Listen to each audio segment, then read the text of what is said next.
We think that this is potentially the most exciting guest we've had so far. Sofa. Tonight on the sofa is Sia.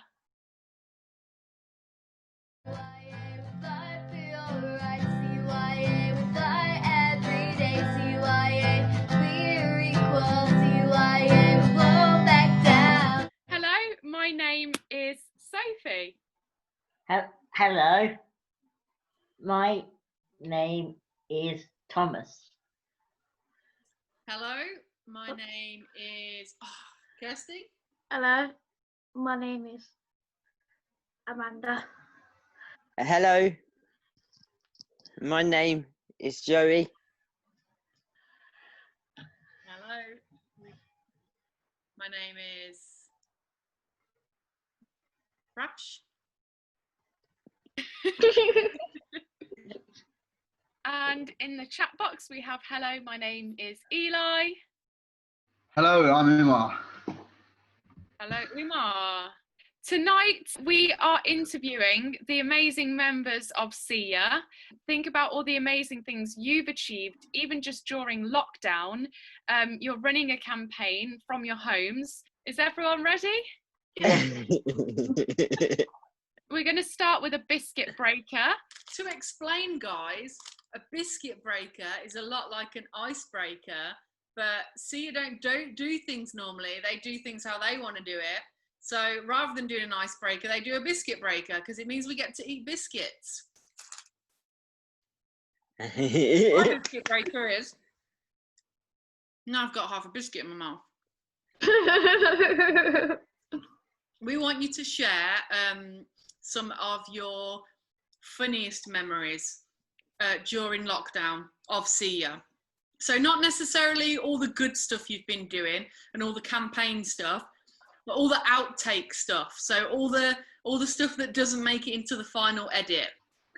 I would say like some people's like sounds and noises that they make like makes everyone laugh, especially like myself and like some of the other people in the group. JJ, I feel like you're looking really like you're looking back on a lovely memory. Sometimes on the Saturday, after some cider, it takes me and Prash longer to understand each other's signs. Thank you everyone for your answers to the biscuit breaker. I mean, it's a big one to start with, but a huge achievement during lockdown. JJ, you were on the television on the BBC with Molly. First of all, what was it like having that achievement, Sia being on the telly? We didn't believe it was real when the message came. You didn't believe it was real? No, and Molly dropped the phone. Really? Yes, we were just shaking and she just dropped the phone, just went. Oh, and then when you realised this is real, like Sia have made it, we're going to be on the telly, what was that like?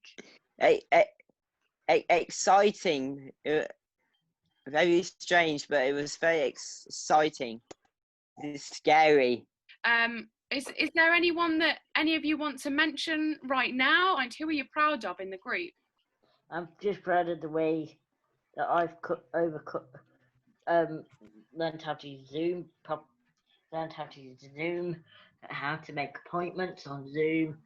I've just learned a load of new technology to just help the community. Now, what about the plans with this? See you on your sofa. I mean, this all started off as an idea, then it turned into a plan, and now here we are. Awesome. Big dreams. Amazing. Oh, wonderful. What, Prash? It feels really good. Yeah, everyone seems to be talking about how good they feel about it. Have you got a highlight moment of Sia on your sofa? Big dreams. Big dreams. What's been the big dream for you, JJ? Can you give me one moment that felt like, wow, we've achieved something here?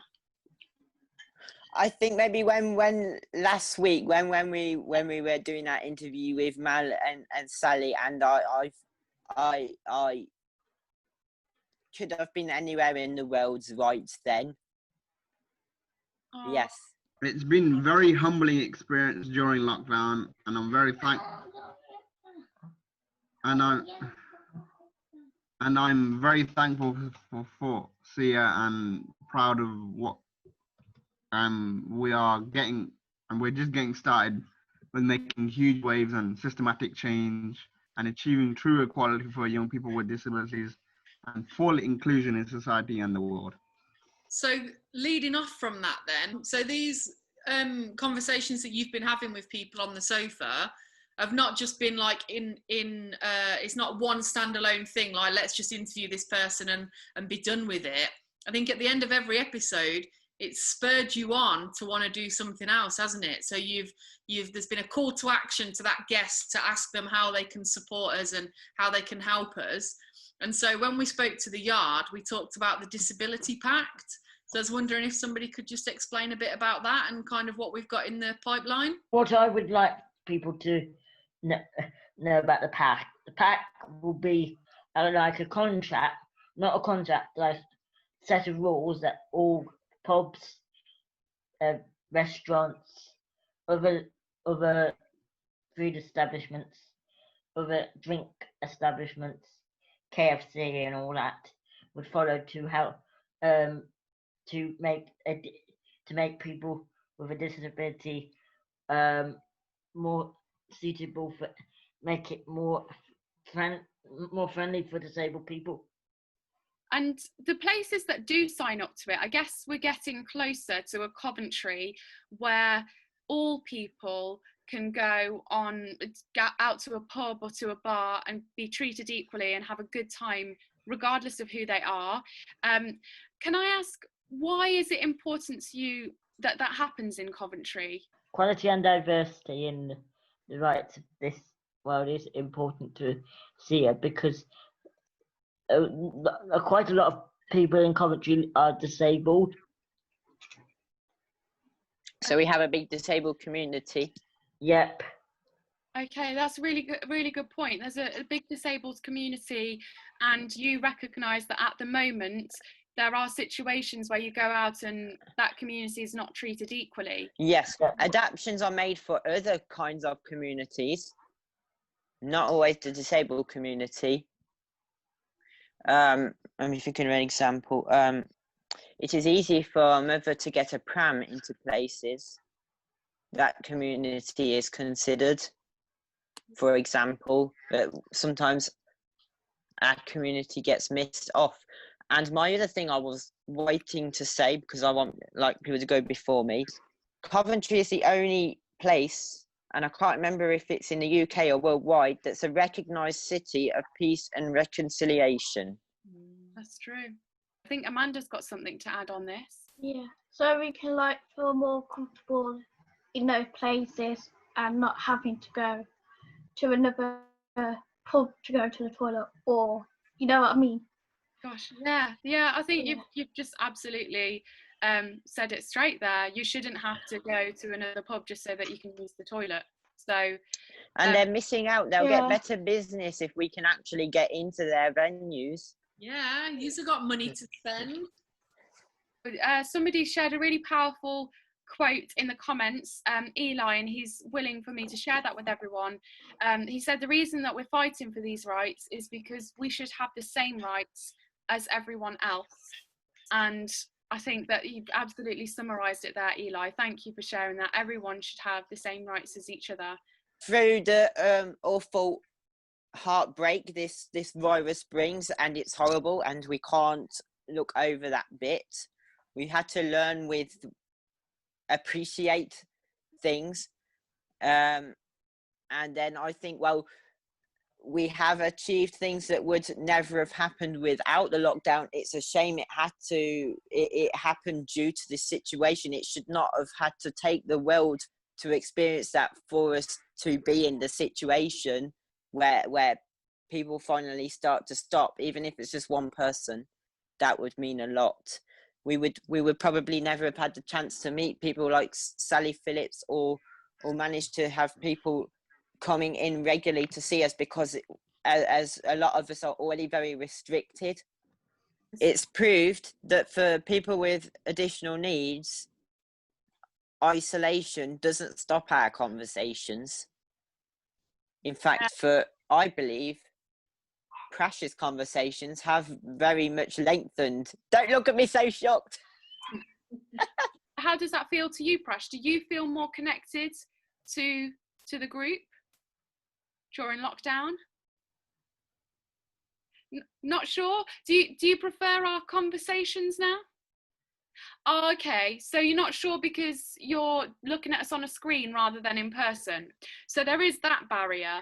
But in terms of the chats that we get to have and the conversations that we have, how do they feel for you now compared to before lockdown?